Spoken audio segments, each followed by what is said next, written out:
So how could we explain the new posture, actually, of France in Africa? Basically, it's an emergency.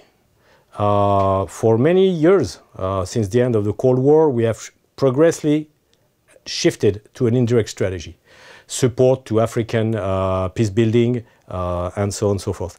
But due to the evolution of threats, especially radical Islamism, and the impossibility for the African Union to cope alone with such a lethal threat, especially for local governments such as Mali, Niger, and so on and so forth, we had to shift very quickly to a direct strategy for coping directly with the aggressors.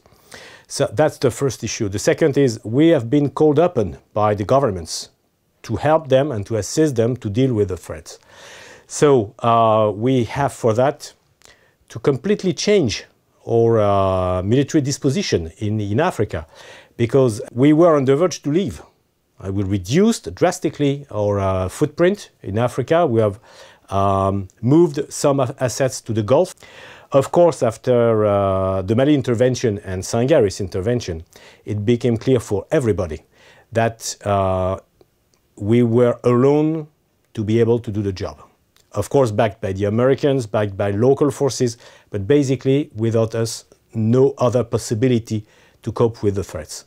The way we conceive operations is changing.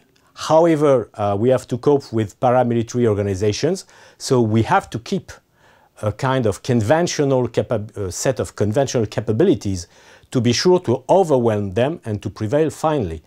Of course, we have to combine that with special forces, with ISR and firepower coming from the air. That's why we are completely reinstalling a set of bases with different poles, ISR poles, head command and control and air power poles, forward bases, and so on and so forth.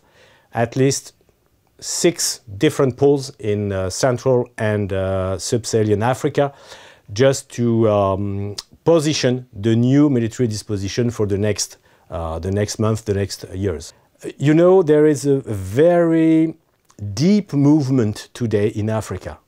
What we are witnessing is the collapse of the colonial system based in Berlin Agreement in 1885, surviving through the 2 world wars, the Cold War and the decolonization era.